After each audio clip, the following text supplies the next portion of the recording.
Someone shot the food.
Good evening, ladies, nerds, gentle nerds, all the people in betwixt all around. What the hell is going on, everybody?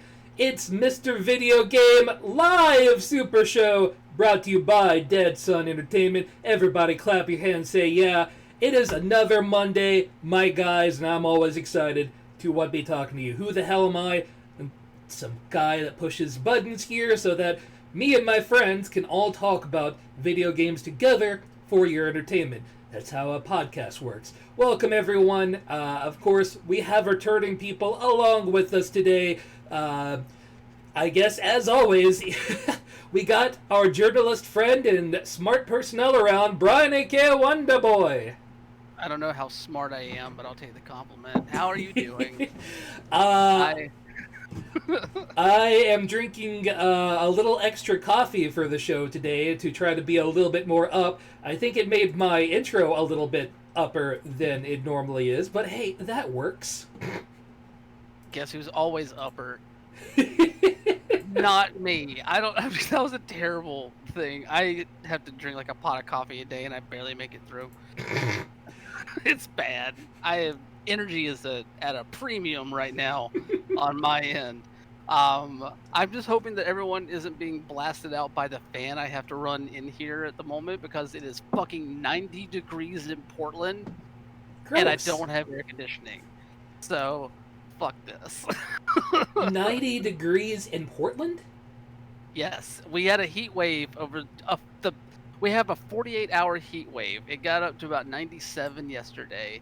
And it's supposed to be in the 90s today, and then go back to normal tomorrow. So it's just gross. Stupid all around. I've been inside, but it's still nasty inside. So fair enough. But of course, always coming with us as well. She is always up. I don't know for what, but I guess she is. It's Lady American Lindsay, whatever the hell you want to call her. Come on in, buddy. That was by far the most interesting pronunciation I've ever heard. Sometimes the words, they fall out of my mouth like so much feces, so... It's life. And you know what? I'm right there with you, Brian. It's 86 here today, feeling like 100. And I kind of wanted to stop. Yeah, I can't say anything from, my apartment. So I mean, I grew up in Atlanta without any AC, so I understand where it comes from. But I can't feel your pain currently, let's say. I think today should be a good day. I'm kind of excited for some good things. I hear both of you have been playing that Fallout thingamajigger. Fallout. Fall Guys. That wonderful Fallout. I fell out of many a game playing Fall Guys because I'm not as good as I want to be at it. But yes, can finally talk about Fall Guys. Both myself and Marilyn have been playing the beta for this for a little while now, and look, whenever this thing first popped up on E3, I want to say, I think it was last year. I was intrigued by it immediately because it looked like a platformer battle royale sort of thing, and in some ways it is that. But I think that in my discussions about this with Lindsay about it, she brought up a very good point, that it feels a lot more like a Wipeout Yeah. than that. Basically, like you start off with 60 players, all online matchmaking, and you go into a series of platforming levels where you have to complete obstacle courses, basically, or there are some team games in there too, and just basically survive each round until you get to a final round that usually can be hellish because they are really unforgiving. Yeah, it's very much Wipeout mixed with. Do you guys remember the show from back in the day called MXC? Oh, definitely. Yeah. Yeah, like especially the doors level that was just shown, like they have that in that show.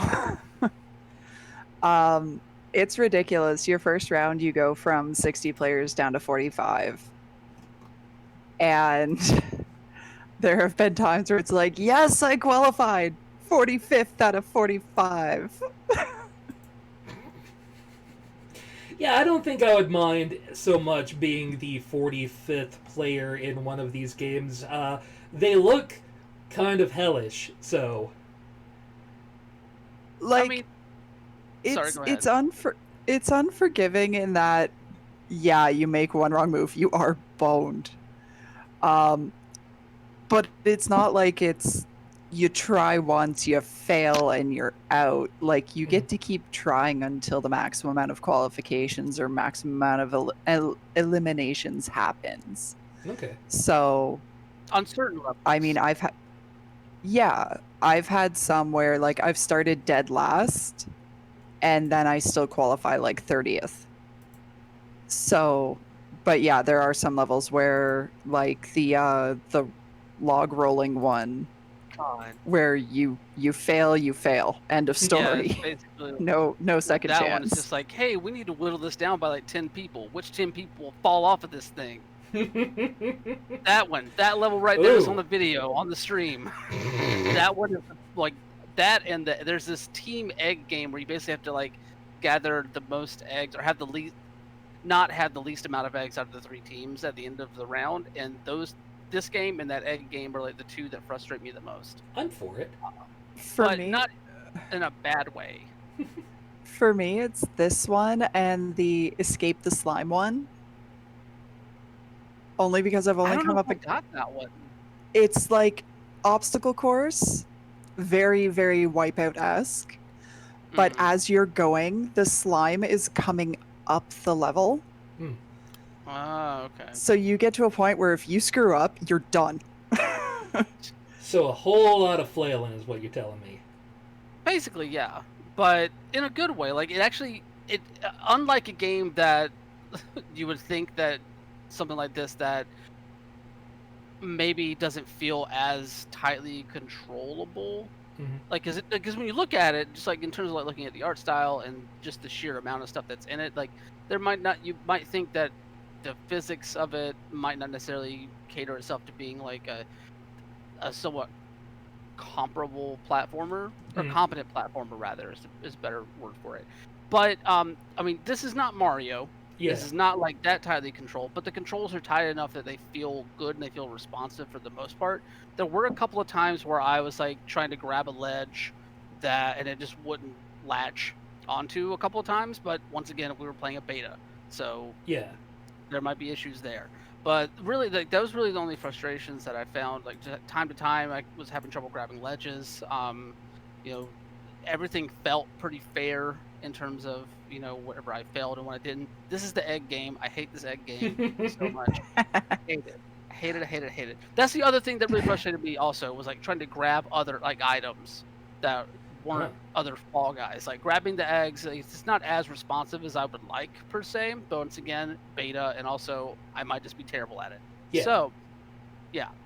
And I'm finding as well, like team-based games, there's no chat in this game at all.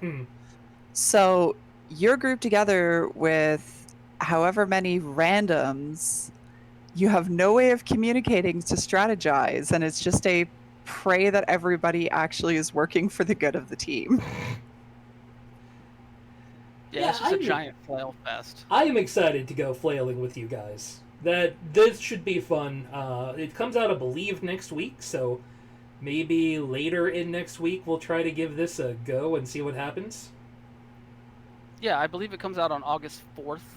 Okay. Next Tuesday. And I'm very curious to see how they do matchmaking whenever you're partnered up with people. Because, like, you can, like we were talking about before, that you can, I think, link up in like parties of 3. Mm-hmm. And but I don't know how that necessarily translates to the game itself, because there are plenty of times where, like, if you fail and don't qualify for the next round, like, you can quit out very quickly. Yeah. And go into a different game. But I wonder if there's any limitations on that if you are, like, grouped up with other people in a game like that. It's a good question. I mean, to be honest, I like the option that you can just curl up and watch the rest of the tournament play out. It lets me see a lot of the games that I wouldn't otherwise see, because I think the best I've ever done is gotten to 3rd round before getting knocked out. So fair enough. Yeah, I've made it to the final round a couple of times, and some of those final round games are just brutal. Like it's not necessarily like in terms of the execution wise, but just like in how some of them are designed. Like, there's one where there are multiple tiers of like floors that are like built on hexagons, like separated into different hexagons, and as you run over the hexagons, they disappear. And so basically it's like everybody starts on the top level, and as you run around, people eventually start falling through, and it's just whoever's left at the end that hasn't fallen all the way through all of the levels to the slime yet wins. So you can very easily box yourself into a corner where you just fuck yourself, or like if someone is able to just has a better handling on what to do, or has played that level before and knows exactly how to kind of box other people in, like, it can be very, very it can be very frustrating in that way. Makes but sense. It never gets to a point where I don't want to jump back into it. It occurs to me, instead of doing the Thought W next week, we could do this instead. Potentially. Yeah, this could be very a thing. possibly. And it gets in, Lady Merowyn before she has to go do the adult stuff. Boo. Except the adult stuff starts this week. This week? Yep. Time Wednesday. flies. Jesus, I thought we had another week. Boo. Hiss. I will definitely say about this game, though, like, a lot of the times if I'm playing games along this line, like, I get frustrated really quick. Mm-hmm. This is probably the first one that even when I was losing horribly, I still had the biggest, stupidest grin on my face the whole time. Like, it's fun even when you're failing. Awesome. I'm definitely for it. I do want to amend my opinions on the Mario RPG Origami King last week. Oh. It's not a bad game if you don't see it as an RPG and instead see it as a collectathon. If you're just focused on collecting things, and boy, there's 5 million things to collect, it's actually kind of fun. And I think Mario RPG has given me the most existential horror thought that a Mario game has ever given me. I won't go into the details because, it's spoilers and shit. But I did tell Merowyn, and it's kind of weird. Oh, yeah. It messed with my head for a while. I will definitely give you that. Yeah, so I still am not saying definitely go out and pick up this game or anything. Definitely not. And if you're looking for, like, an RPG with RPG mechanics, don't fucking touch it. It is not for you. I'll tell you later in this episode what RPGs you should be looking for, but not for Paper Mario. I will say, on the topic of your existential crisis, because I can do this in a non-spoilery way, it's along the lines of the gingerbread man sits in a gingerbread house. Is he made of is the house made of flesh or is he made of house? He screams, for he does not know. That is entirely fair. Alright, but we should get to actual news from last week. Starting off, of course, with the banger of the talk. The Microsoft Series X showcase. Woo! Took place last week. Finally, they got to show off Halo Infinite. And I gotta tell you, guys, I think they did a decent enough job on this, but the internet is not entirely pleased with Xbox's showcasing, explicitly with the Halo Infinite, which a lot of people gave to. But of course, there were multiple announcements. They started off slow. And did a few pre-announcements. I don't know if the pre-announcements are actually in here. Because there was Dragon Quest is coming to the Xbox, which is kind of interesting because I think, yeah, that is the last place that Dragon Warrior will have come to, so it's completely cross-generational. And a few other small things.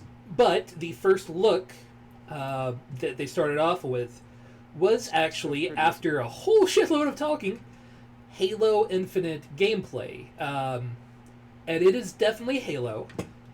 So that's cool. We all know and love But it got Halo. grappling hooks now. Yeah.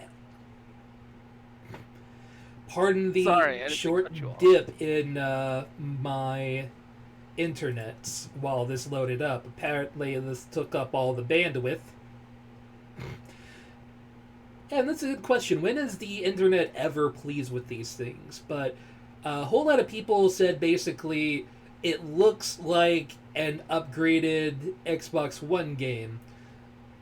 But it kind of is, because it's going to play on Xbox One and Xbox Series X at the same time. So you're not entirely wrong. And they're also obviously going for the classic Halo look, rather than re-envisioning with huge graphical changes. But isn't the graphic capability of the Series X one of the big selling points? It is, and one of the interesting things that in I believe it was a Eurogamer article was talking about that I read, was that a lot of this is going to be difficult since Xbox is the one that is looking to push the idea of game anywhere, whether you're playing on your Xbox One, your Series X for the next 2 years. So your Series X games are going to kind of be, higher edge reskinned Xbox One, unless you really want to put the money into developing it, which their first parties can, but a little bit more difficult for their second parties.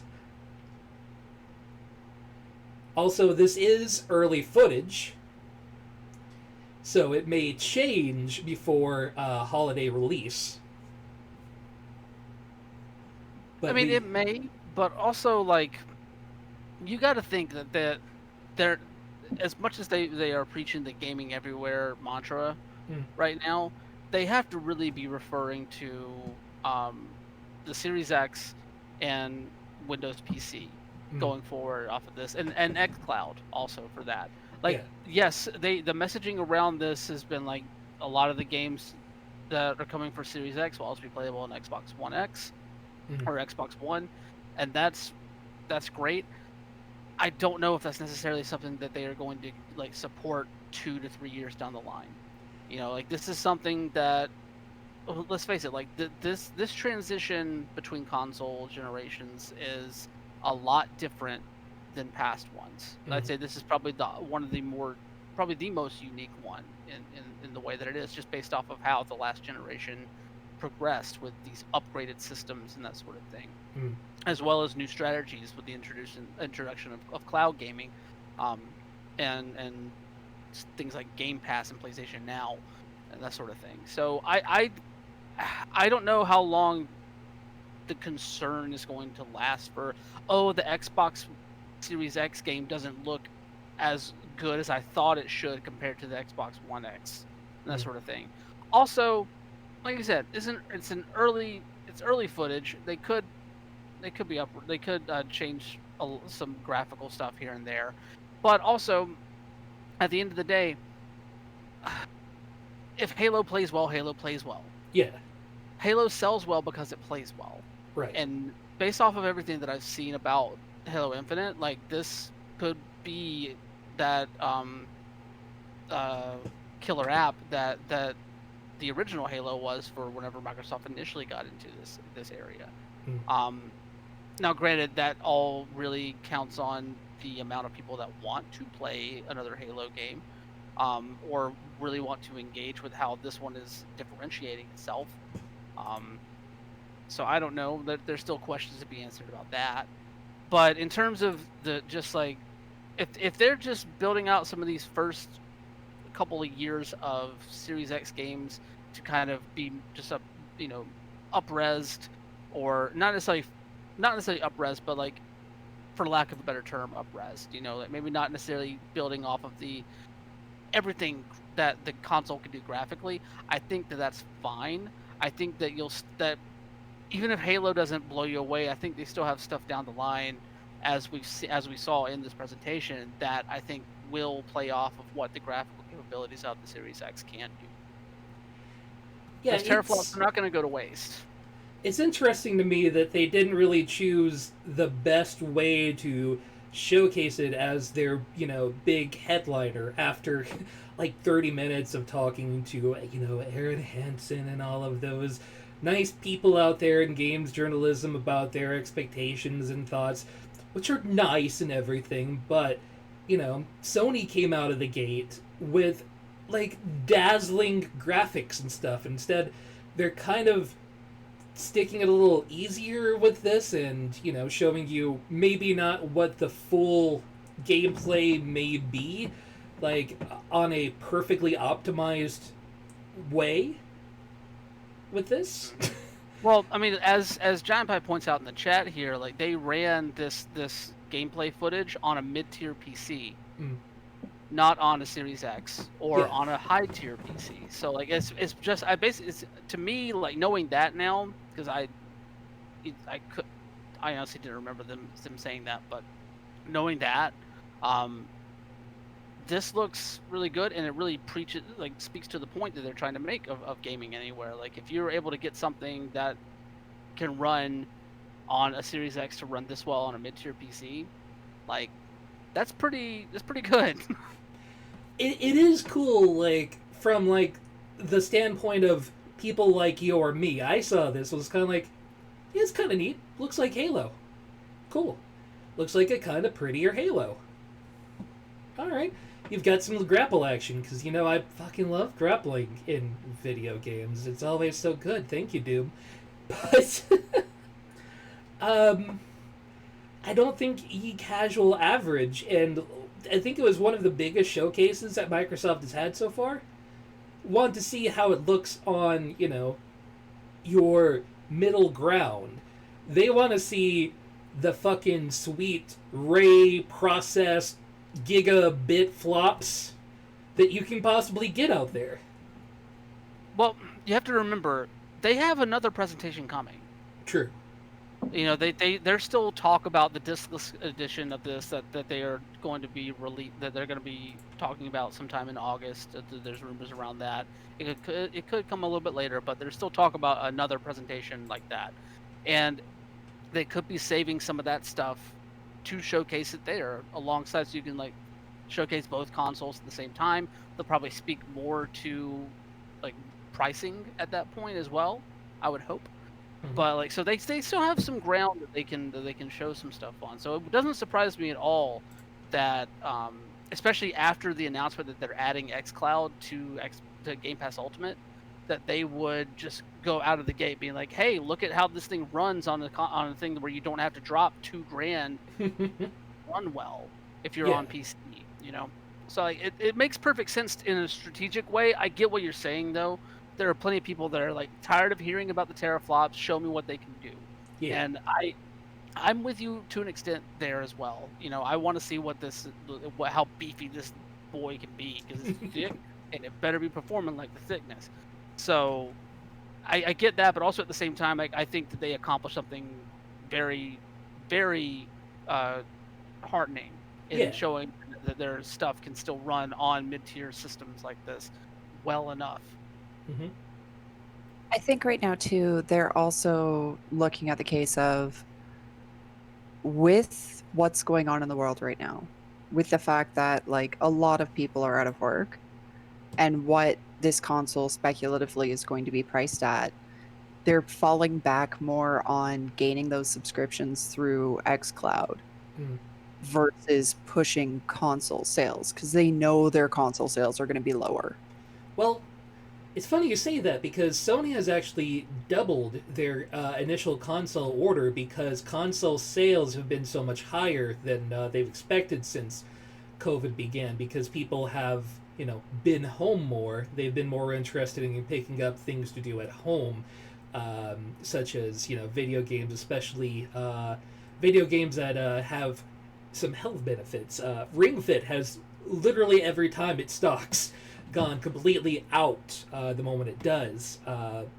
But we're seeing consoles, no matter how many they produce, they still get eaten up right now. So they may be playing long term on that. There's speculation that people shot their wad a little bit early as far as financials go, going into the pandemic, which is a possibility. But I know at least Sony's betting on a large number of initial purchases due to more people being at home right now. But it does make sense for Xbox to couch itself, especially because, they have been so heavily touting this play anywhere, do it anywhere, get your Game Pass, and you can play all of our first party, second party titles off the bat. It definitely is your budget gamer place to go, right? Because you can just have your Xbox One. It may be last gen, but you're going to get some fantastic new games, and most of them for the cost of having that monthly subscription. And that's neat. Yeah, and to speak to that Sony news also, like they're another reason why they're beefing up their order for initial PS5 consoles is because they expect a second wave because Americans are shitty when it comes to controlling the virus spread. Well, it's not just America. We've got Brazil and France and Sweden. Florida's the epicenter, all right? Florida's the Florida, global yes. epicenter right now. Let's not call Florida part of the United States anymore. I don't. Look, I lived in Orlando for a year. I can't help but call it the United States, all right? I still dig Orlando, even if there's seriously some issues going on with how people are treating this down there. But no, but also the other thing is that while they're ordering a whole bunch of consoles, but based off of how console sales have been for other items throughout this pandemic, those other items cost like $300. Mm-hmm. This is not going to cost $300. True. And I do not know how. I don't know how good of a foresight that is for them to have about this. I don't know if they really want to produce that much, or if it's going to translate to that many more sales. We'll see, obviously. But I read that and I'm like, that's a bet that you're hedging pretty hard. I don't know if it's going to come through. It's certainly an interesting bet. I am kind of interested to see who it plays out better for. I'm just kind of glad I'm in New York right now and far away from our good old home of Georgia at the moment. Aren't we all? That's a shitty thing to say, but the farther I can get away from the South right now, the better, apparently. Regardless. Mm-hmm. Of course, they did announce other things. You've got a next-gen Forza. I mean, it's Forza, but shinier. Meh. That's Forza. every new Forza game. Yeah. I mean, don't get me wrong. I love me some car porn, but there's not a lot of words you can really extend out for Forza other than it's shiny. It go vroom vroom fast, and I like it. There is a new trailer for a new Rare game. Didn't really tell us a whole lot more. State of Decay 3 is in development. Another shooty game. Okay. Not surprising, especially considering that Xbox now owns Undead Labs. Mhm. So Obsidian, and we'll get back to that in a little bit, but showed us a teaser for a game called Avowed.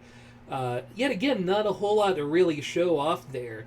It still seems like it's a good way off. But hey, getting some of that Western RPGs back in, always good to see, especially with our boys at Bethesda tending to stink it up lately. Yeah, this is probably the only game that I'm actually super excited about, and Escapist put it best. Obsidian is becoming Bethesda since Bethesda stopped being Bethesda. Yeah, you know what? We'll get to that after this. Let's we'll move this around from where I had it previously, but we'll talk about that after we get through the showcase. And their big banger of a finish was the Fable Good trailer, grammar and spelling are which important. I was surprised they're bringing back Fable, not like entirely, but I kind of thought after the last Fable that it had left kind of a sour note in some people's mouths. But this seems kind of be more returning to form as they wanted it to be more than anything else. well, I mean, you're not wrong, because Fable 3 did leave a sour taste in a lot of people's mouths. Mhm. It did not really fall in line with the previous two games, and that's why we haven't really heard anything about Fable in like almost a decade now. Yeah, At sounds this about point? right. So like this was, let me put it this way, like a new Fable being announced, unsurprising, Mhm. because like they own the IP, they got this thing, they can put it out there and people will chomp it up because they remember playing the first two games and loving it, and then they can go back and reimagine it on a new console with better graphics, and they don't have to deal with Peter Molyneux in there this time around. On the second hand though, Fable, Yeah. is that really something worth closing out your press conference with?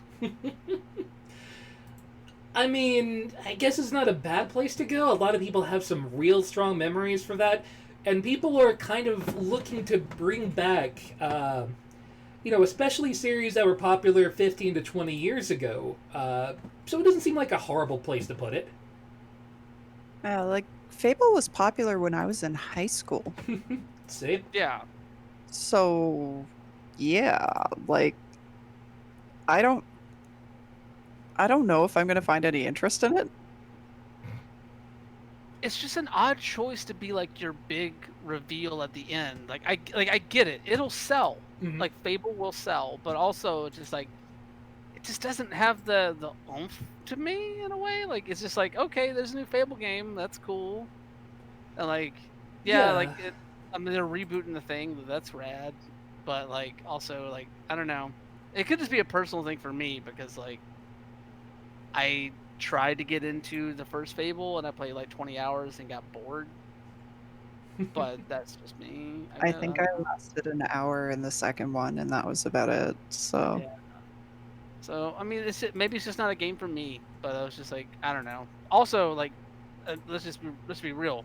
Tetris Effect. Mm. Tetris Effect is coming to Xbox. That should have been the show closing banger. Yeah, that multiplayer Tetris actually jumped out to me like, oh, that's neat. I hope it comes to other things later. Because Tetris Effect is definitely the best thing that has happened to Tetris in 20 years. Don't get me wrong, I love me some Tetris 99, played the shit out of it when it came out, kind of tailed off after a while, But God, Tetris Effect feels so good to play. Everyone has to play that at least once. But yeah, we did mention a piece from The Escapist, and I had it later in the showcase, but I'm just going to go ahead and move that up. An opinion piece from Philip Moyer that more or less we just kind of wanted to highlight a little bit, but it's an interesting piece with the idea that Obsidian is basically taking the throne that Bethesda left behind. There must always be a Bethesda, and who can wear the helmet but Obsidian? Since Bethesda has been kind of shitting up the place lately, but the Avowed trailer looked a lot like a game that would have been a Bethesda game previously. But nobody's really expecting big guns from Bethesda right now, especially after the colossal failure of Fallout 76. I mean, really, it's nice to see somebody stepping in to give us that first person sword and board and magic RPG that we all love. And I mean, I was like, oh, well, Obsidian. And it's like, Obsidian, Bethesda's taken the credit for some of Obsidian's work. Like, Obsidian was behind the arguably best Fallout that was ever created, and that was Fallout New Vegas. So, like, yeah, take it away from Bethesda, please. This is what I want. I see the comparison that Moyer is making here. I do. I think that it is a disservice to say that Obsidian is the new Bethesda, though, in my opinion. I think it does a disservice to the minds at Obsidian. And I think that it really undercuts their contributions to the video game sphere in that way. Like, yeah, in the piece, like, Moyer goes on, like, yeah, a lot of Obsidian's work was like doing sequels to BioWare stuff previous to New Vegas and that sort of thing. But you got to remember, a lot of the people at Obsidian, or at least the people that started Obsidian, came from Dark Isle, who were originally working on the next Fallout game before Interplay shit the bed. So, like, these people, like, understand that universe and what some of those games want to do a lot better in that way. I think that's the main reason why New Vegas has the reputation that it has amongst all of the other Bethesda first-person RPGs.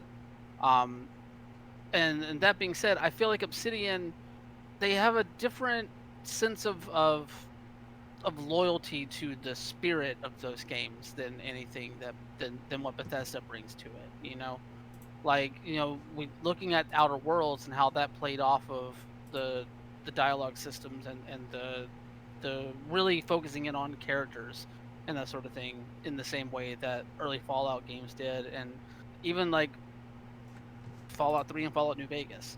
You know, like, I don't know, like, it's one of those things where I see the comparison. I don't think the comparison needs to be made, though, because Obsidian is such a different company in terms of mindset and approach when it comes to it. And honestly, like, I don't really know if anybody needs to pick up the Bethesda mantle, because Bethesda does what they want to do, and they have such a different mindset when it comes to approaching it, because they're just like, let's face it, they haven't changed their engine in like 15 years.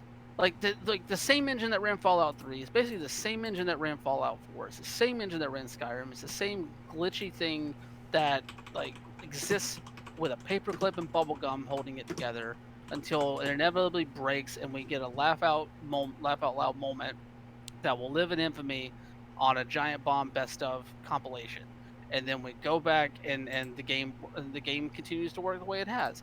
You know, it's just one of those things where, like, I feel like the comparison does a disservice to Obsidian. I think the minds at Obsidian understand this style of game better. It makes me more excited to see what Avowed will do, especially considering that as many times as Skyrim has been re-released on consoles ranging from the PlayStation 4 to the fucking Amazon Echo or whatever, that game does not hold up in the same way narratively and really in terms of the development of systems as something like Obsidian wanted to do with the Outer Worlds, and basically looking at how they moved from New Vegas to Outer Worlds. I really want to see what they can do, taking on not necessarily an Elder Scrolls like, because I don't think it's going to be full on that. Yes, the HUD looks like that. You have a sword in one hand and you have a spell cast. Cast the spells with your other hand. That looks very Skyrim. That looks very Elder Scrolls.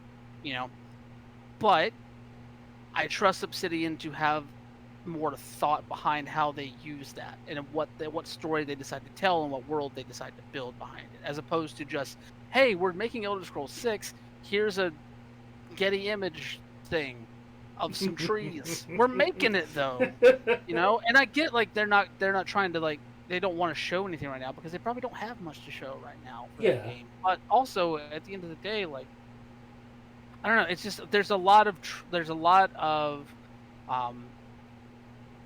you know what you're getting with Bethesda.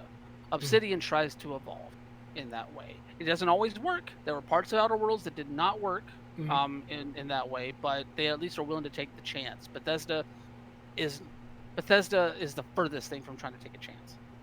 See, I'm glad to have people like you on here, because frankly, the Western style RPG doesn't hold a lot for me, but I know when my friends were playing Outer Worlds, they were doing the constant comparison of this to a Bethesda RPG. So I can only stand from the third party of watching the people that I know playing it and listening into their feedback. So saying that, these things, especially while maybe getting some of the ideas from there, in spirit don't follow one-to-one, it kind of stands out well for me, at least. It makes me feel a little bit better about Obsidian. They've always had kind of a positive correlation to their name, one that has not stood the same with Bethesda. So it's, they should feel proud for what they have, right? And not just as a second name to Bethesda. I mean, think about it. Bethesda's idea of iteration is Fallout 76, and we're gonna do the same game as Skyrim and Fallout, but in space. Granted, we don't have that many details about what's the name of the space game that they're making?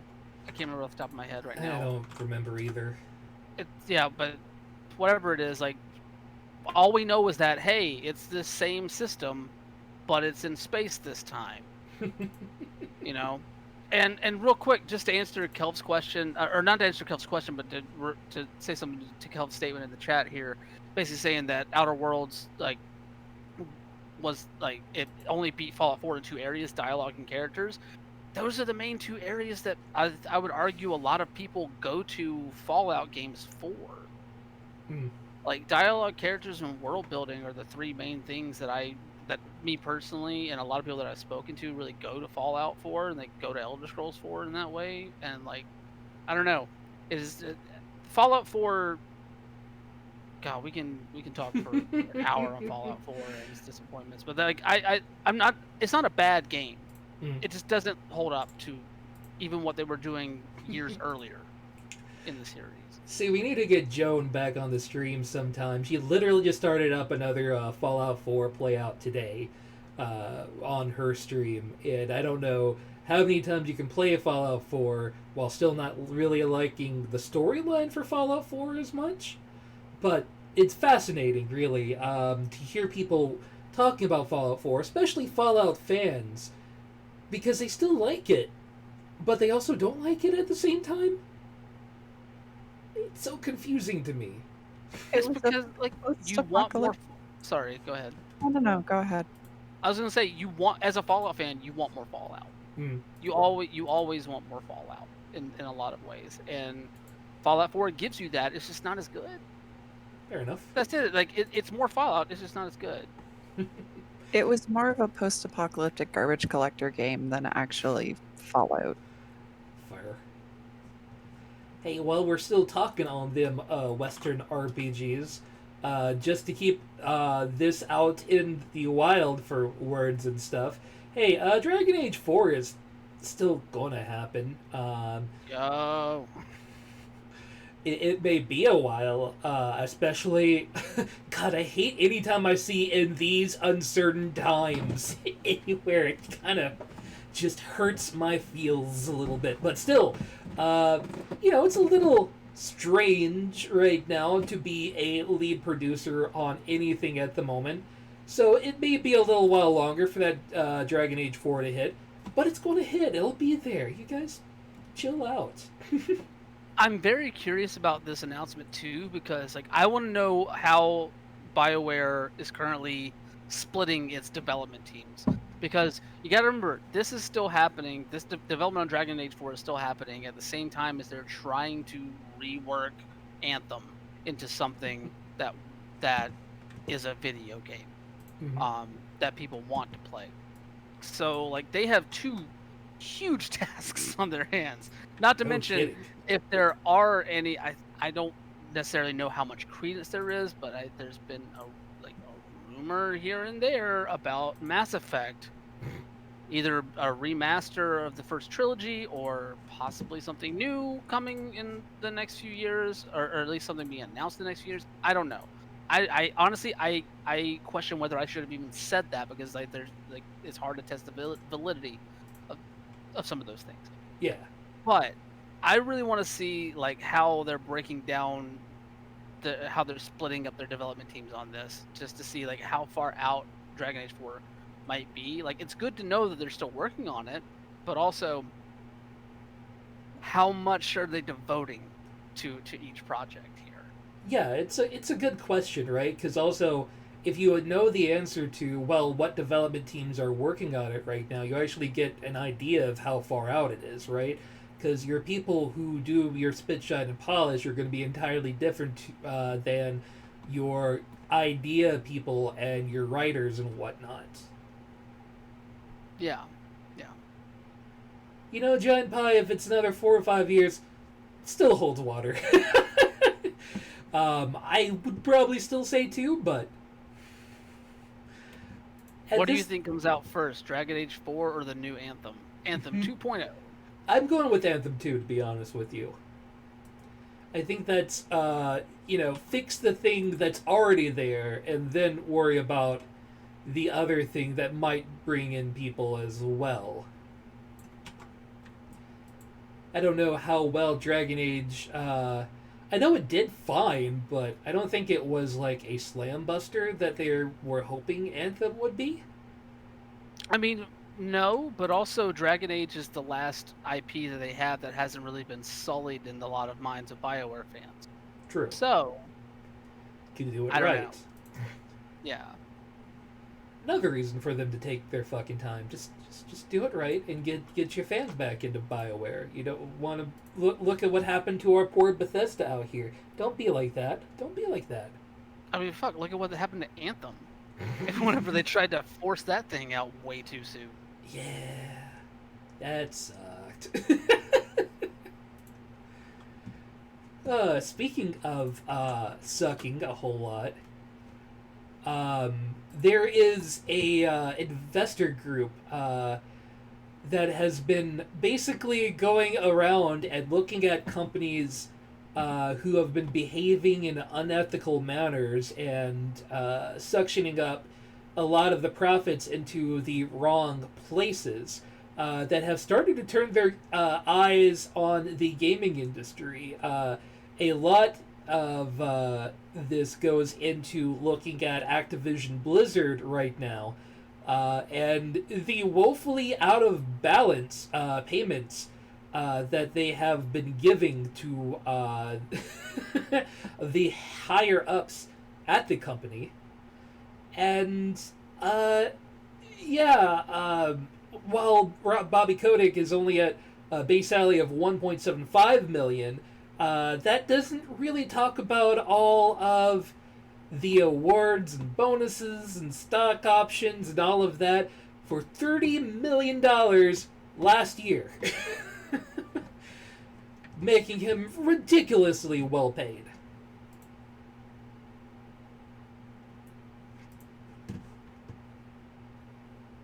Oh, Lord. I mean, I'm glad there are people within the financial world that are trying to hold people's feet to the fire with this stuff and trying to push investor groups to not necessarily keep ratifying these sort of clauses that let publisher CEOs pull in as much money as they can. But it all just, everything around this just feels just so like drippy with like gunk. That capitalist financial gunk. Oh, I'm so used to all of that gunk what in that trunk at this point that I mean I'm enriched in it when I have to deal with my, my jobby job, so I'm used to hey, if you want capitalists to do capitalism well, you have to speak with them in capitalism. But that's the thing, capitalism done well eats itself. Like, capitalism done well is Bobby Kotick getting $30 million like that. Like, that's what that is. It's just the philosophy of it. True. Yeah, it's... I don't know, like, there's an argument to be made about tearing down the house from within. Mm. I will admit. Or at least, like, policing the house from within. For God, I hate saying the word policing right now, considering what's going on outside of my fucking window. But, like, that sort of thing, like using the tools of the system to better the system. Yeah. And I'll commend someone for trying to do that and trying to make a better version of capitalism in that way. But a better version of capitalism, still fucking capitalism. And I don't mean to get super radical here. This does not reflect anyone else on this show. But fuck capitalism. Like, this is a Band-Aid, and it's a very big Band-Aid, and a Band-Aid that is well needed in the industry as it exists right now. But there are systemic things within this industry that need to be addressed and need to be changed, just like there are in many facets of society right now. That really need to speak to how we should reimagine these platforms operating in that way. I mean, if your company is going to go, oh, well, we didn't get the profits that we wanted, so we're going to cut 8% of our workforce, and then turn around and give one man $30 million. While the rest of the employees that remain as well still aren't quite making a living wage, they need to be held accountable for this. Like, this is just wrong. I completely agree.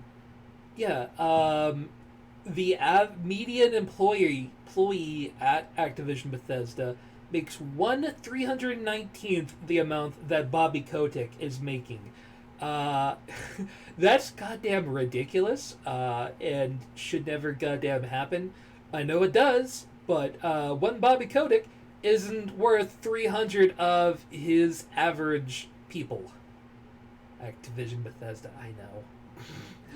Not to mention, without those average people, he wouldn't have a company.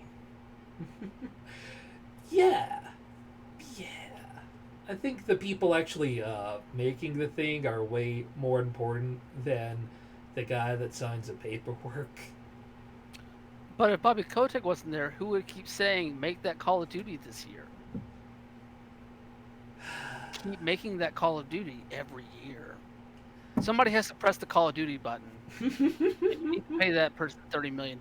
So, I mean, who else is going to push that button? No one else can access that button.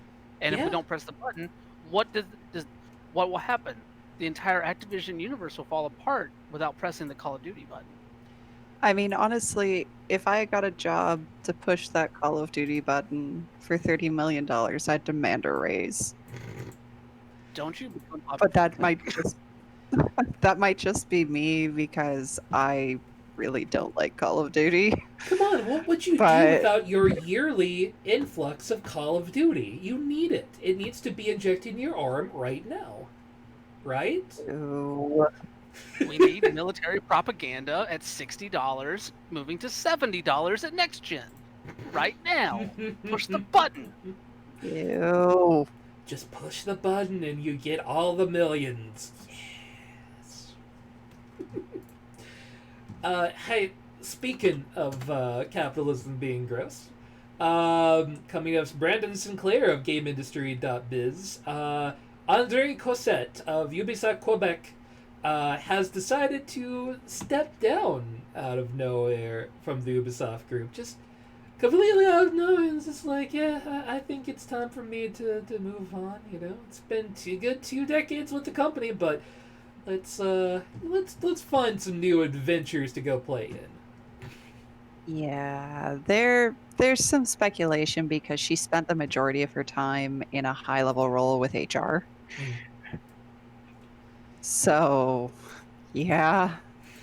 But no. She's just decided to move on to greener pastures. That's all right. That's it. fine. Yeah, we wish her well. She was such a great employee, and absolutely nothing bad about HR possibly happened during the last, year or so with Ubisoft.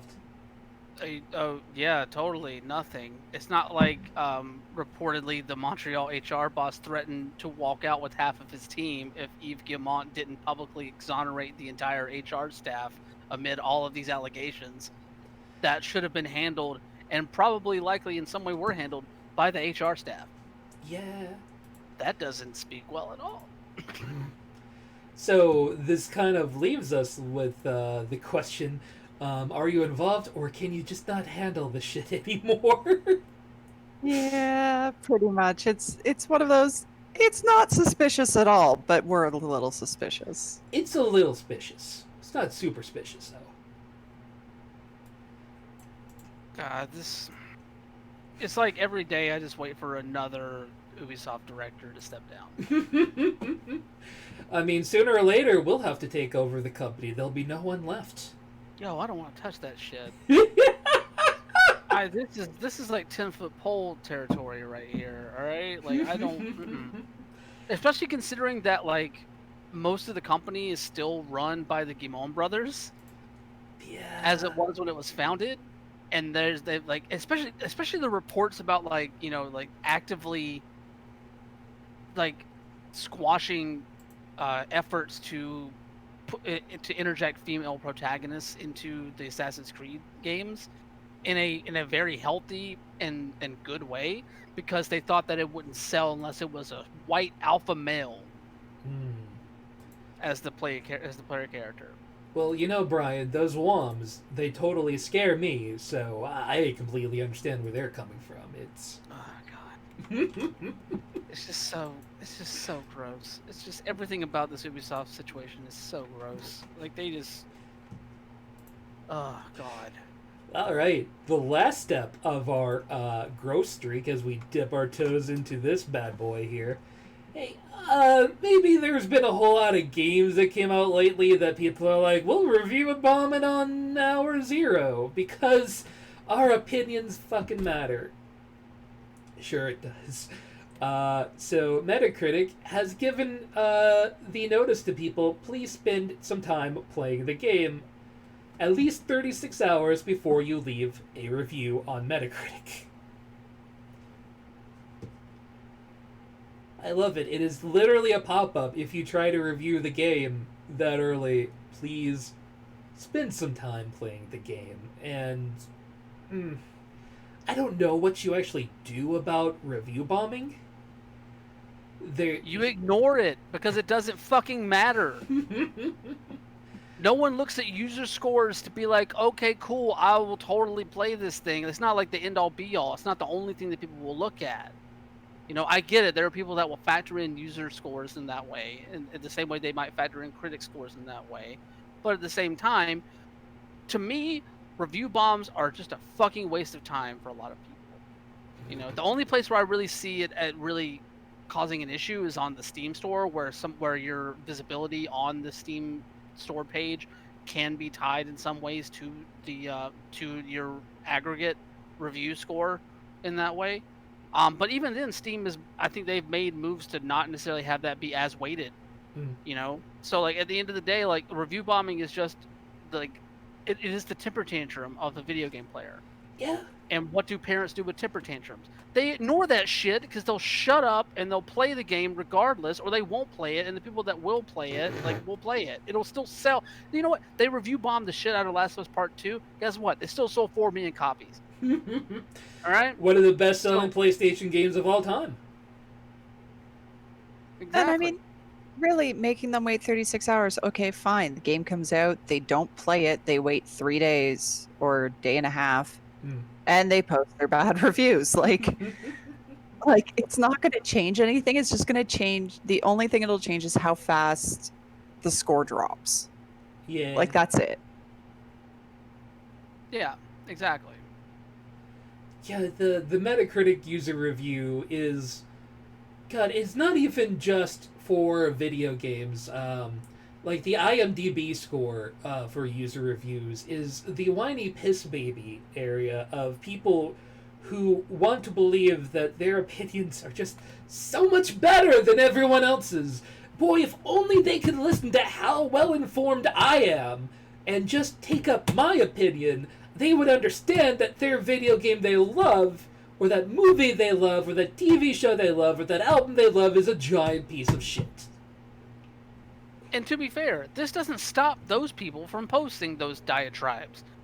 This just basically keeps people from like day one, like they already like this keeps people from like day one at launch just going up there without, but maybe playing like, if anything, maybe an hour to 2 hours of the game, and just going up there and just ranting about either some early game stuff that doesn't hit them well, or predisposed opinions that they developed before the game even came out based off of some cultural or narrative stuff that came out ahead of the game.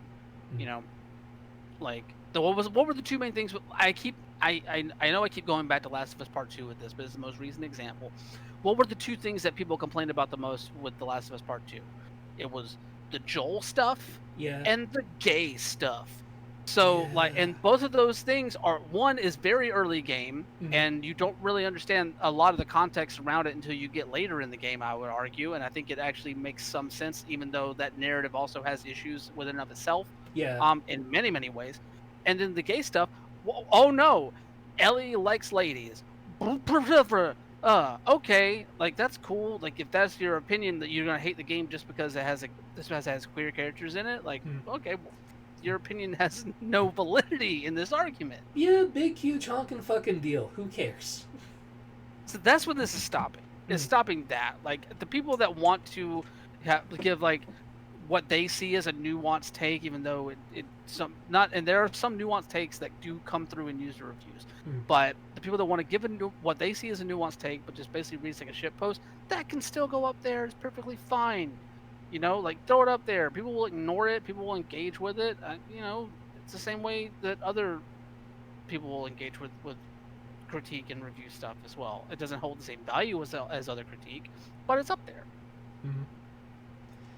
Just as a reminder that not every change is automatically censorship. When somebody like maybe puts somebody from a different walk of life from you, that's not censorship. Neither of these things, none of this is censorship. That's not how it works. All right. We're out of the quagmire, everyone. Now to the really fun shit. The Nintendo Gigaleak has been fucking fascinating. If I put in the right article here. There's been a whole lot of weird, fun shit coming out. Now, it's hard to know exactly where all of this has come from. We know that, like, suddenly a whole lot of data was just popped on 4chan. Just suddenly fucking appeared. It's all been validated. It's all real. For some reason, these people decided to post all of this bullshit on 4chan. Okay, fine, it's anonymous. I can kind of understand that. Nintendo, kind of litigious. Don't know if you've heard this or not. But most of it has been validated. These items out there that have hit the internet some of them have been confirmed, some of them by the original people who worked on some of these things, and there's some fascinating ones out there. It's gonna, you know what? It's video game stuff. Who cares? This is definitely one of my favorites. I think, yeah, this is the Super Donkey World, right? No, this is a prototype for Yoshi's Island. So this is not my favorite, but still, it's so weird to look at how different some of the shit could be, especially wearing that awkward Mario World skin as it existed initially.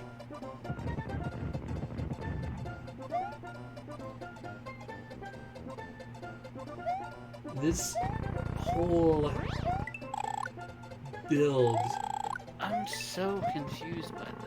Like, it's just so odd that how would this stuff even did we know how this stuff even like leaked out? well, it had to be basically gotten off of Nintendo's production servers.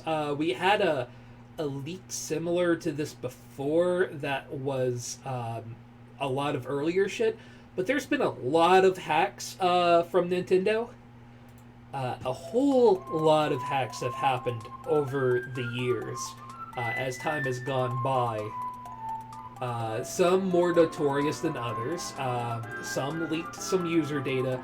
But it seems like the easiest thing to find is just random bullshit code from old Nintendo projects. Because unlike other companies that just throw away their shit when they're done, Nintendo seems to hold on to fucking everything that's ever existed, which is a goddamn smart move. Thank you, Nintendo, because, hey, you're able to resurrect some weird, dumb shit, and I love your dumb shit more than almost anything else. I mean, it makes sense for a company that holds so true to its history of characters and worlds in that way that they would hold on to a bunch of this stuff.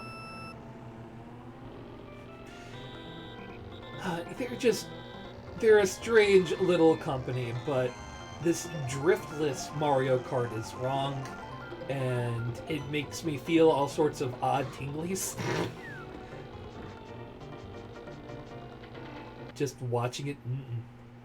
Oh, here's the one. Super Donkey. This is my favorite one, right, Shaw? This not Yoshi's Island music that suddenly sounds like it's coming from a creepypasta. It's so bizarre. I love it. It's great, but it's so fucking bizarre. This looks like a Nintendo version of Rayman. There's been people that have speculated that since it's called Super Donkey, it may have relation to Donkey Kong 3 initially, right? With the guy, I forget his name, but the character from Donkey Kong 3 was a pest control person and looked kind of like this.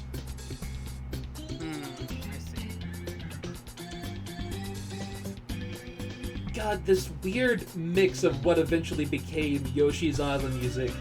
Yeah, a little bit like Stanley the Bugman from Donkey Kong 3. I'm glad that the actual article itself mentioned that. God.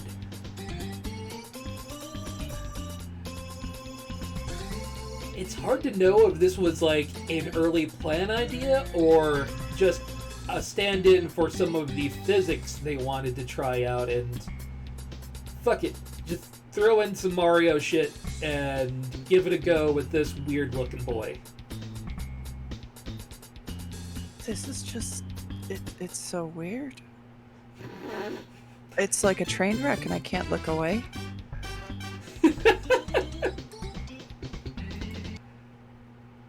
I will say the best thing to come out of this, though, is the, I think what you were just about to get to, Travis. The Star Fox, or? Oh, no, sorry, the Mario 64 Oh, stuff. yeah, let's just go straight to that, because, as much as I'm just going to pull this up real quick. This is the last thing that really stands out to me, is this Star Fox panel here with some goat and an actual lady. Is a little strange. Huh. But the year of Luigi finally happened. L is real. Damn right, L is real. So the model for Luigi in Mario 64 has finally been found.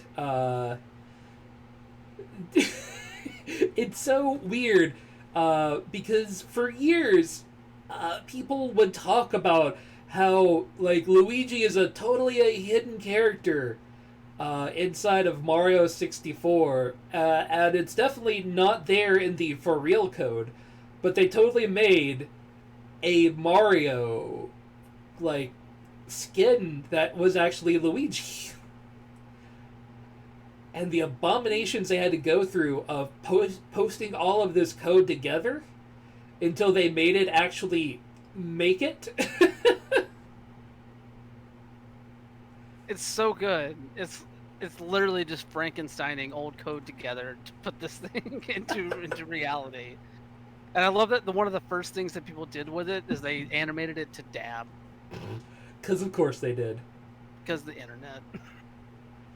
And oddly, it looks exactly like what you did you expect Luigi to look any different? It's fucking Luigi in Mario 64.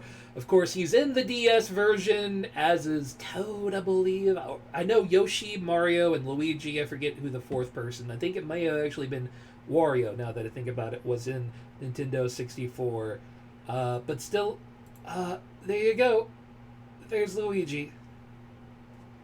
There's your Louie guy, if he made it into Mario 64. It's so dumb, but I love it. He's tall Mario. The ingenuity of people with with way too much time on their hands. It's a beautiful thing. Oh, it's so delicious. Seeing this after all of those years of speculation, just for it to turn out, yeah, it's Luigi. He's green tall Mario. Might he have played any different? We don't know. We have no idea if he might have played different. Couldn't tell you. God. Internet's so weird. I love it. God bless the internet for giving us all of this just beautiful bullshit. My favorite. You gotta get Ouija into Mario 64, of course. You know, Pi raises a good point. We're in the middle of a pandemic. This is the kind of content we need in the middle of all of this bullshit. Thank you, whoever made this Luigi 64 hack. Bless you. You know what needs to happen now? What's that? Put Gooigi in Mario 64. Oh, gross! I don't want him anywhere. Put Gooigi in everything. That sound Gooigi made, fucking gross. Ugh. Now imagine that sound on a Nintendo 64 sound card. Remember when I'm uncomfortable? Ow. Something tells me it would be just as piercing and as irritating as the Lavender Town music from the OG Pokemon games on like the Game Boy. Fair. I actually used to have to turn the volume off on my Game Boy to play through that town. I'm going to move on to some greener pastures here. There's been a fan ROM hack that a lot of people have been doing a whole lot of talking about, of a ROM hack of Ocarina of Time. Anyone who's ever done a real ROM hack of Ocarina of Time before has kind of just taken existing elements and what moved them around. Instead, this gentleman, what is his name? I don't remember it. Anyway, it doesn't entirely matter. He has taken the Ocarina of Time and made like a 3 to 4 hour real new game out of the engine, and given people kind of a way to ROM hack Ocarina of Time a little bit more efficiently. We have seen ROM hacks of especially Super Mario World, but Mega Man is another one that gets a lot of ROM hacks. Sonic the Hedgehog gets a lot of ROM hacks. You haven't really seen many Zelda games get ROM hacks, especially not from the SNES PlayStation 1 era. But with tools getting more and more well developed for emulating these and really understanding the code better and better each day, I don't expect it to be terribly long before we start seeing more SNES and PlayStation ROM hacks, honestly, especially as that generation is starting to be the ones who are adult programmer types with time on their hand. Should be noted the modder that put this together goes by the handle Kaze Imanur. Emanuar, sorry. I probably butchered that name, but there's my attempt. But no, like this looks rad. Like honestly, this automatically conjured up the Metroid 2 sequel, fan-made sequel that came out a few years back. Yeah.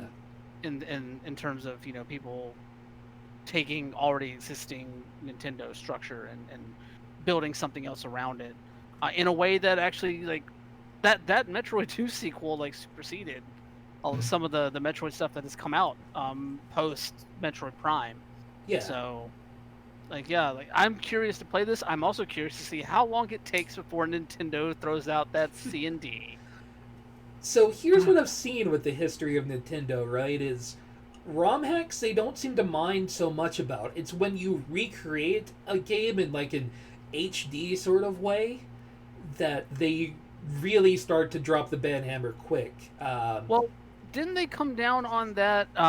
Even a while back, we played that multiplayer ROM hack for Super Mario 64, and they came down real hard with the banhammer on that pretty quickly. Yeah, but that was also a way to play Mario 64 itself. Because the game kind of relied on the existing Mario 64 structure. This is instead making something new out of the existing Zelda, something that is different and not necessarily a potential replacement for the... Nobody's ever going to say, well, this is out, so we don't have to play Ocarina of Time anymore, right? This is a better version of Ocarina of Time. Like, I think Nintendo should look at this the way Valve looked at there was a really well done fan-made prequel to Portal that was put out. It was Portal Stories Mel. Played just like Portal, but was set like 50 years beforehand or something like that, when Aperture Science was just new. Yeah. And what did Valve do? They went, hey guys, this is amazing. We're putting it up on Steam. Well, that's how, like, all the developers for Sonic Mania got together, right? It was, these were people that had previously worked on ROM hacks, and they're like, hey, you guys are making ROM hacks that are better than what we're doing when we're trying to reproduce the old code ourselves. Do you want to, like, make some Sonic shit for us? And eventually they got around to, we want to make a new Sonic game. And they had made so much, like the Sonic CD, Sonic 1, 2, and 3 ports to iOS and all that shit. And just, yeah, you guys have done such a good job with Sonic. Go ahead and make a Sonic game. So, yeah, Nintendo is not the same as Sega. They are very tight with their brand, so I don't see them embracing this. But if they did embrace it like the way Sonic Team did with their hackers, that would be really cool. It would. I just don't expect them to. Yeah, it is. It is a shame that Nintendo is so tight-fisted with their own IP. But I guess I'll be glad if they just don't sue this into oblivion. I guess at this point you can't really send a cease and desist anymore. It's out on the internet for free. It's not like it's something that this guy is making any money off of. It's already done. It's in a complete form. So it's out there. And you can't change that fact. No, you can't. But Nintendo will find a way to drop some litigation. They always do. Alright, and last on kind of the Nintendo train here, but somewhat associated, I want to drill over some hardware for a minute. Go for it. Yeah, I have no idea what this is, but it looks rad. Here, I'll just read their type here for this. A multi-video game system portable handheld. A digital audio workstation with a built-in synthesizer and sequencer. A tribute to portable gaming. Out of the box, Pocket is compatible with 2,780 plus Game Boy, Game Boy Color, and Game Boy Advance game cartridge library. Pocket works with cartridge adapters for other handheld systems too, like the Game Gear, Neo Geo Pocket Color, Atari Lynx, and more, completely engineered into, I don't actually know what FPGA stands for, but zero emulation, all hardware support for playing your, especially Game Boy, Game Boy Advance, Game Boy Color games, some adapters for other stuff. Analog makes some of the best hardware in the world for playing your retro games, how they were actually like meant to play, with no emulation lag or anything along those lines, frame perfect display, and you're getting a 1600 by 1440 resolution, which is exponentially higher than the original Game Boy's resolution. It is a beautifully built system. I think they were talking like $250 for this. We'll see when it actually releases in August. They're going to have pre-orders. Let me get to the bottom here. August 3rd at 8 a.m. Pacific time. But this is a goddamn beautiful boy. I don't know if I can afford it, but it looks so cute. I mean, honestly, I'd be super interested in this because I would love to curl up with my Game Boy and play through Pokemon again. But that battery life, though. Yeah, and this gets 8 to 10 hours. And it's rechargeable, so I don't have to keep buying AAA batteries because I have a Game Boy Pocket. True that.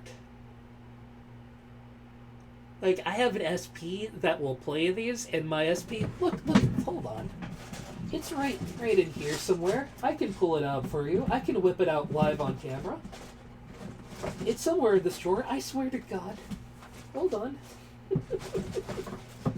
Ah! Why is there so much bullshit in this drawer? Like, I've got a DS and a DS Lite, but they don't play Game Boy Colors, or they don't play Game Boy games. They play Game Boy Advance. There we go. So, this is my SP. It is perfect, beautiful little boy. This is my DS. It also plays in Nintendo's games. They are pretty boys. I'm sorry for all the beeping. And also apologies for digging through my drawer of stuff. Sans, I know!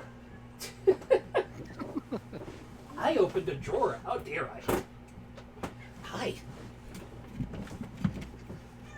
Hello, Internet. I brought you a cat. Cat tax. But, yeah. This is goddamn pretty. It even displays in the original odd mode here.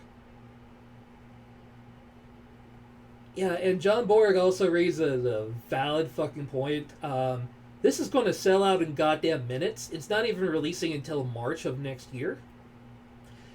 But if anyone wants one of these, and I'm going to be eyeballing this, eyeballing it like hell, you're going to have to look into it within a few minutes, because analog systems have always sold out super quick. They have, like, second and third runs or whatever.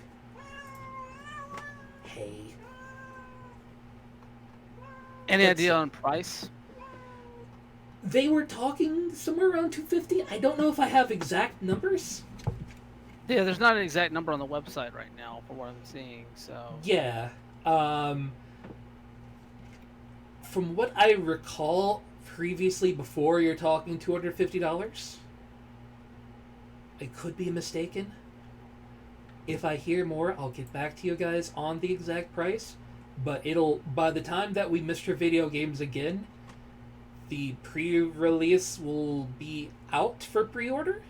So if you are still able to pre-order, I guess I'll tell you guys what the price is at that time.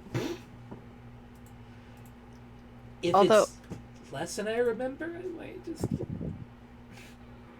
I am giggling because their logo is like 2/3 of the Walkman logo. You're not wrong.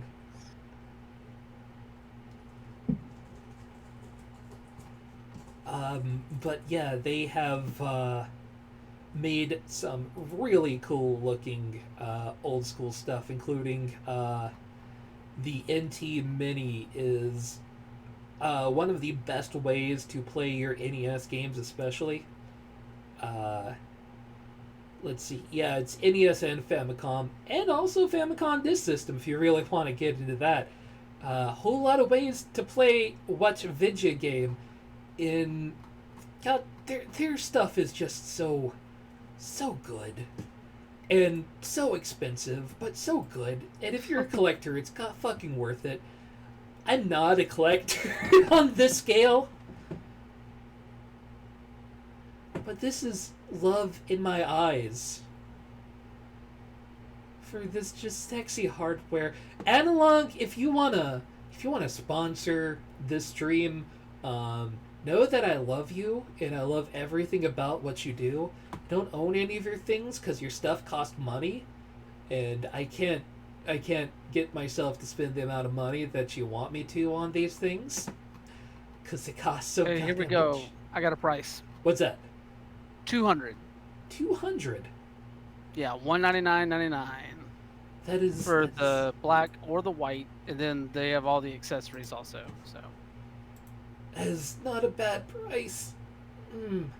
They do. We were just looking at the Sega MG, Mega SG console is their Sega one. The Super NT for Super Nintendo, obviously. All of their stuff works with 8-bit-do items out of the bag. They work very closely with 8-bit-do. And of course, they have some analog converters as well, so that you can turn your analog games into some real HD beautiful shit. Hey, so if you ever wanted to buy an NES, Super NES, yeah, they're sold out. They're sold out of the Super NT. It'll come back eventually, though. I promise. They know there's money in Vendar Hills. They'll come back with it again. of course. Speaking of people who want to make money, Analog, please hit me up. Come on.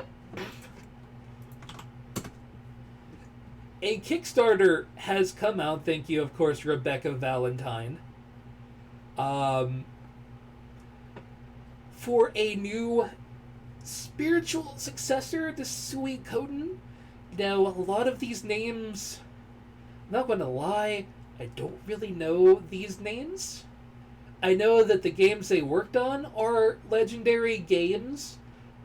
You've got stuff from Konami all over the place here, back during their heyday. You're talking about a whole lot of people who worked on Suikoden, your Castlevania Symphony of the Night, and all of that other stuff. So they have brought this back to Kickstarter. They announced it a few days ago, and the Kickstarter is now live. I want to tell you that back during the day, I was one of the biggest JRPG fans in the PlayStation era, so I was like the 80th person to go ahead and back this fucking game because I'm a goddamn idiot. But I'm not alone, apparently, as it's already up after less than a day live to $1.2 million US for this game. So I did not play a ton of Suikoden. This was just not during my when I had come to JRPGs yet in my video game lifetime here. So real quick, if you don't mind just like kind of looking at what they've put out here for this game, which I don't know if we even have read the name of the game yet. It's Eoden Chronicle 100 Yes. Heroes. Looking at what they have put out so far, like some of the images and the screenshots here, how does this look compared to those games, and what does it invoke for you? It looks, to me, graphic fidelity better than the original Suikoden. Now, this original Suikoden games were some of the best pixel art you could potentially get on a PlayStation. But even when you're talking pixel art, there is still so much you could do.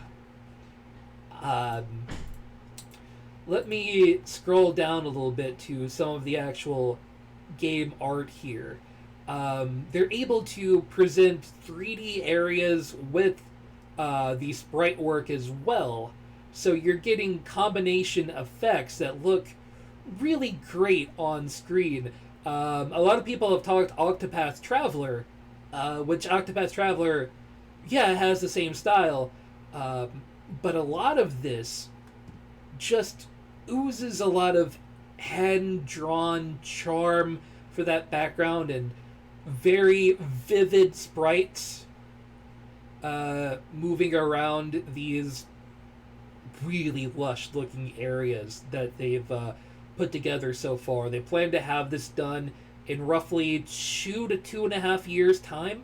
They've already invested a fair amount of time into the curation for it. And the work they've already done, honestly, is more than I would have expected for at this point in the game, though I guess if they have 2.5 years to go only before completion, they would have gotten pretty far ahead here. They've already got ideas for nearly 100 characters in your to make your 6-member party systems out of.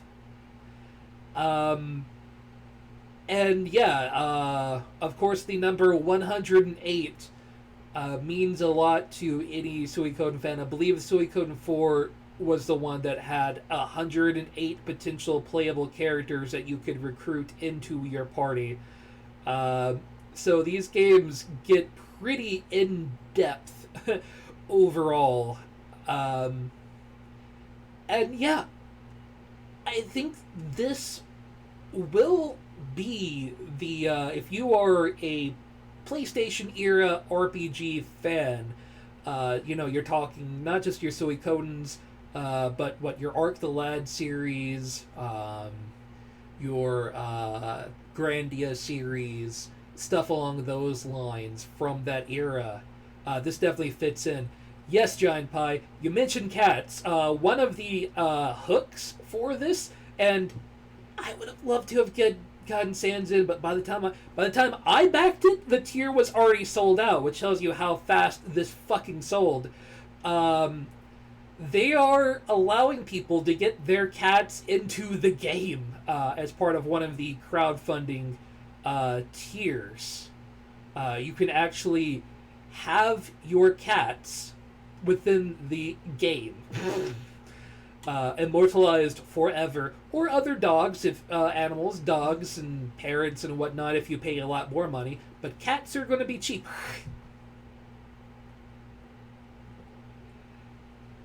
That's a whole lot of talking about a game that we only know the basic details on at this point, but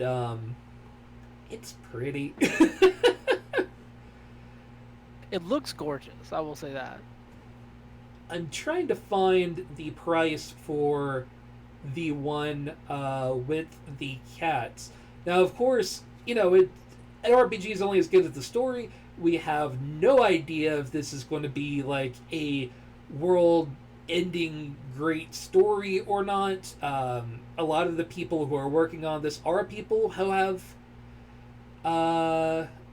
worked on these things. So, it's coming with some great people. Let's see, John Pye has the top tier award is the alter ego.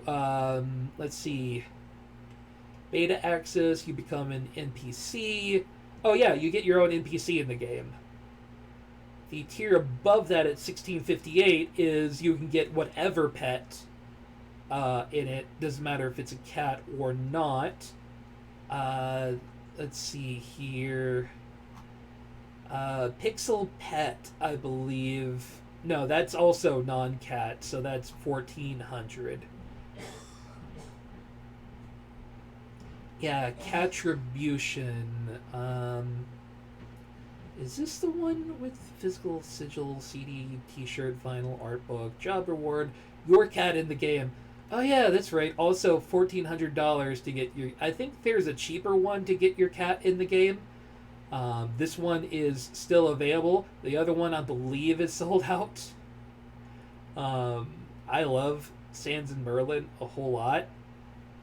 I don't really want to pay $1,200 to get them immortalized. Put your money where your mouth is, Travis. Show your love in JRPG form. Nah, if it was like $200 or $300 maybe, then I would consider doing it. If it was like, hey, here at the $237 tier, I would probably consider it, because then forever Sans and Merlin would be in video game, and that would be dope and great and everything, but $1,000 just to immortalize your cats. Cancel rent, immortalize your cat. I kind of like having a room with a bed. Red Strike. Put your cat in the video game. Yeah, I know COVID is going on and everything, and you're not getting other people paying rent, but, hey, I can't pay rent right now, because I really want my cat name to be in a video game. I see that working out real well. Look, don't you guys question my love for my cat. I see you, John. I see you, Giant Pie, out there with, your devil eyes staring at me. I'm not questioning it. I'm pushing you to express it. So you're the shoulder devil, and I'm the one going, roof over your head is probably a good idea. Yeah. Fuck that. You know how they have those bricks down at Centennial Park from the Atlanta 96 Olympics? This is that brick. This is that brick for your cat. I wouldn't want my name on the Olympic Park either. I'm not saying you do. No one wants that. You want your cat in the video game. Put your cat in the video game. Hey, John Borg makes a really good point. Pre-order the analog, hold on to it till it's sold out, resell on eBay, and bam, cat funds.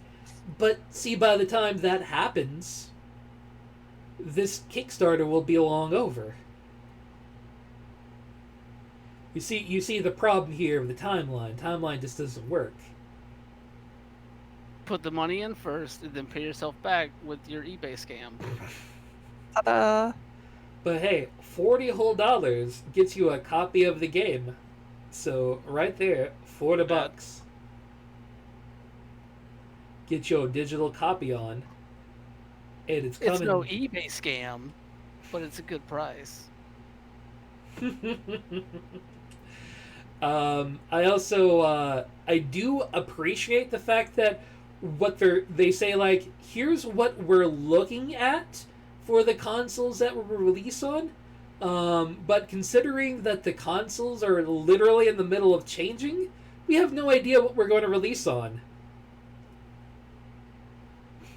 So we'll release on whatever will be out there at that time. But hey, we're looking at Microsoft, Sony, and Nintendo.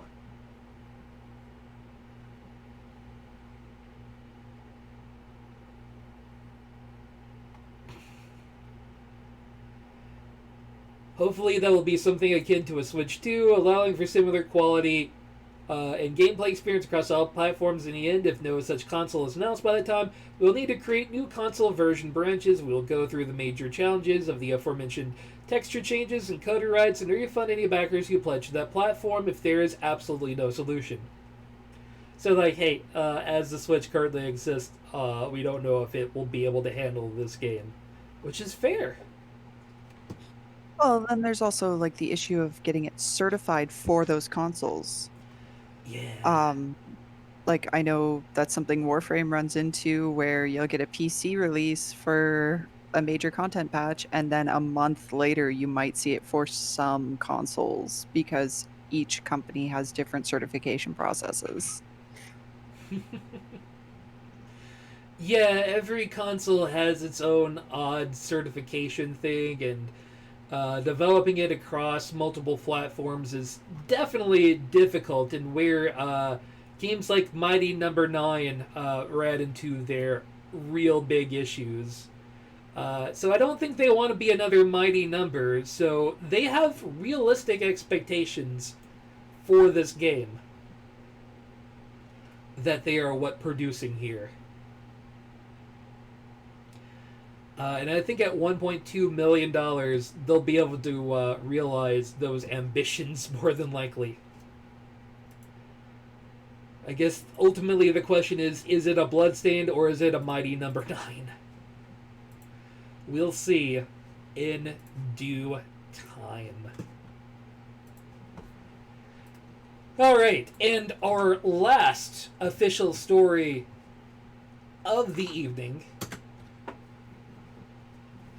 EVE Online has been running for many years. It is the delightful spreadsheet video game that has changed the world. And within the game exists a place called, what is it, the Malaya Planet. There's officially the players have referred to it as a Malaya Cemetery, as there is basically what the players have unofficially decided to do together is to set up an area to remembered loved ones. It's not just people who played the game who died. A lot of the early stuff was actually player characters who had died playing the game and making little floaty coffin things to memoriate those characters. Actually, statue of basalt columns. Yeah. Anyway, there's a full interview, if you are actually interested in reading it, over on PC Gamer, that gives you the whole backstory. It's kind of fascinating. But basically, on this planet, the players all came together and set up this area. But the only way it functioned was with the player hub that the players had built in this area, so that the stuff there didn't eventually despawn within the system. Well, since they are changing the code of the game, EVE has decided to work with the gamers and instead has built a whole new construct here. This giant statue, basically, with a great big glowy orb in the middle of it that pulsates and radiates a light out to the heavens every so often, as a memorial both for the people who players have loved and lost, and actual players who have passed in real life as well. So it's a really cool thing they're doing, and EVE has a lot of these really fascinating stories of just real human interaction that man, I don't have the patience for, but God bless EVE Online players. They are a fastidious group. This is like knowing that I will never, ever, ever, ever touch this game. I will never play EVE Online. It is one of the most fascinating video games to ever come out. I love the fact that without fail, every 1 to 2 years, some oddity of a story with how this game bleeds into real life pops up in ways that just make it that engrossing to the point where like you feel like you might be able, like, this is the point where like it feels like you might actually want to give this a shot because of just how interesting and cool some of the ideas and the interactions are within it. And then you realize what EVE is. And you don't want to because I don't want to play a spreadsheet game. What I might recommend more than ever playing EVE Online, I haven't read it myself, but a lot of people have talked about it. There actually is a writer who has chronicled the history of EVE, the Empires of EVE, in a Volume 2 is set to come out soon. I am very familiar with Empires of Eve. That book, the first book is outstanding, and I definitely suggest picking up the second one. Yeah, I haven't read it. It's on my to-do list. Yeah, some of the stories within that book are just ridiculous, and it's just some of the stuff that makes you wish that you were part of a community like that around a video game that really like spoke to your real world self and the real world sense of community in the same way that it does in game. But also you realize, dear Jesus, how much of a commitment and a task it is to invest that much into this thing. And like it's just one of those things where I love to live vicariously through like reading and watching these stories play out. It's just so, I'm glad that EVE exists, knowing I will never play it. Yeah, I can agree with that. It's just neat. I'm very much in the same boat. Like, I've tried playing EVE. I had a lot of friends that were really heavy into EVE. But I tried. Just too much numbers. No. But this in particular, like, it speaks really well to how much the devs actually care about their player base. They went, hey, this is something that's been going on for decades, and we really need to help them here. Like, we're changing the way this functions. They're not going to be able to have this anymore. Let's fix it. Just like an odd thought, I wonder what the corollary between people who are really into Bitcoin and are really into EVE are. That it's not a perfect circle, but like you're getting it's a not good one overlap. to one. No, But to my knowledge, the friends of mine that were into EVE are not into Bitcoin. Good. But that's just as far as I know. It's been a while since we all got together. So things might have changed in the last 5 or 6 or 10 years. We all kind of like just spread off into like separate corners of the country. So getting together is a little difficult. But yeah, like EVE is just, it is a really pretty spreadsheet sim.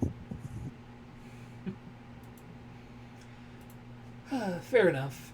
I like the idea of it. I just no. I know something that if I really got into it would kill all of my productivity. I need to keep what little I have. Hey, speaking of productivity, hey, we'll be back. This is the last thing in Mr. Video Games, and of course, there's one thing we'll have to do before we go. But of course, hey, every episode of Mr. Video Games goes up on youtube.com/CBGP Games as well as the new series from myself and Brian, Thought Dub! Thought up. The history of the world, where we go over the history of video games, which I have more research to be doing. We'll either do that next Tuesday or play some of the Fall Guys if that is ready. So, one or the other, we'll make sure it happens. I say that now. There's always a chance that it doesn't happen next Tuesday and instead goes to August the 11th instead. But within the next 2 weeks at the very least. But we'll see about that. Where Hate will be covering all of the weird Midway arcade shit, the gambling that went around pinball, and of course the rise of the mechanical electronic game, such as games like Sega's Duck Hunt, which is a real fucking thing that exists.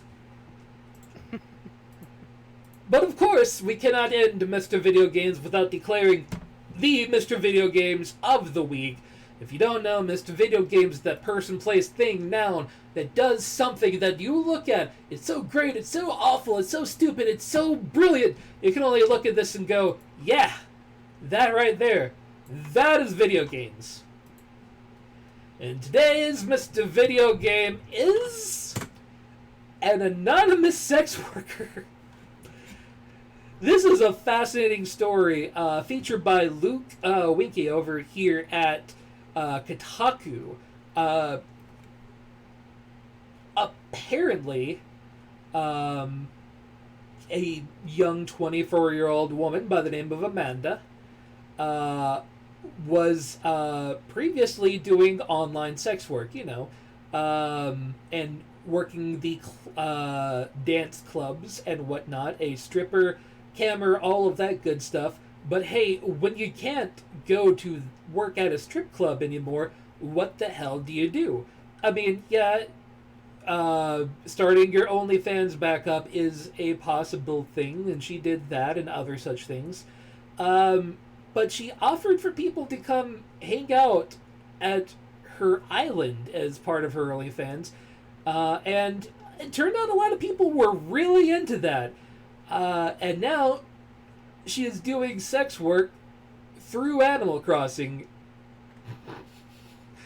It is not always sex work. Sometimes it is just hanging out with her fans, or other such things. But she has amassed up to 1 billion bells in the bank currently, and an island full of all sorts of weird shit. In her game, and in fact, some of these guys will show up and just tend to her plants for her.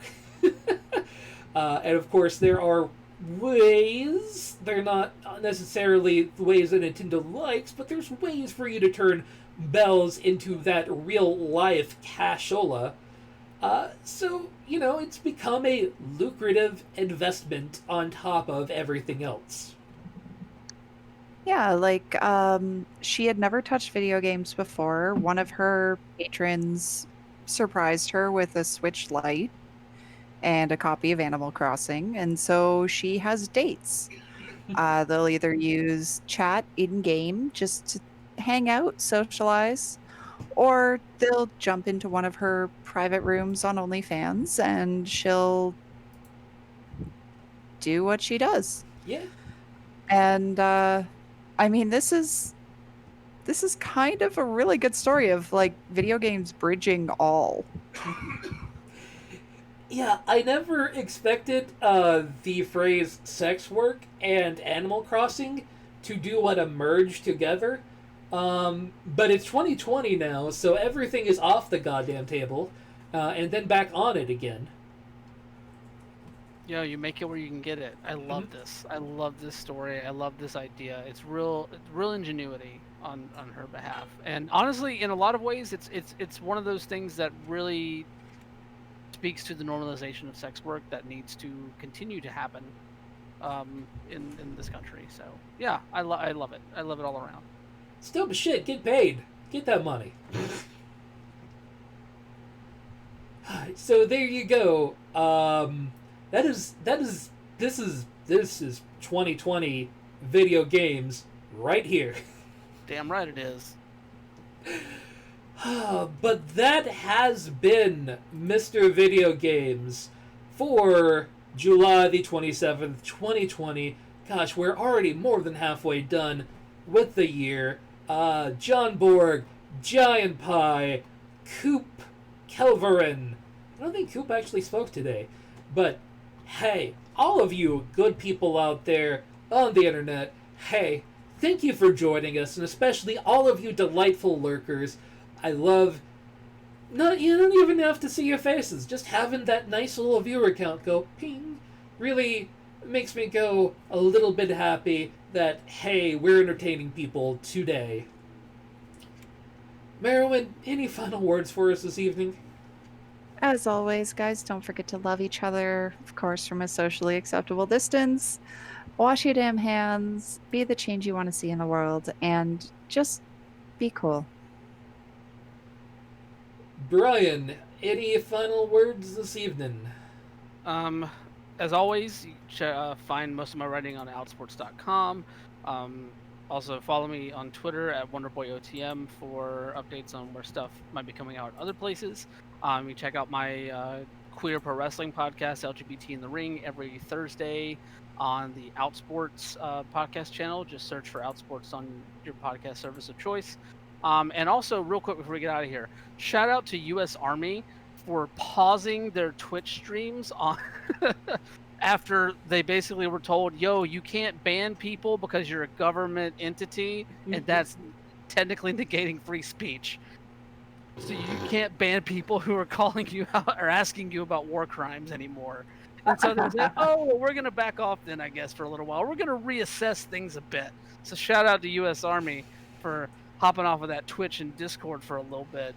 Yeah, even AOC, like, proposing new new bills that would stop the army from doing these sorts of activities on the Twitters, the Twitches, and the otherwise, the Discords, all of that. It's fascinating. It really is to see this odd fucking area in politics right now that is taking place. Get them the fuck out of here. Alright, it has been a delightful evening, but our time is up. Everyone, have a good night and a pleasant tomorrow. Bye.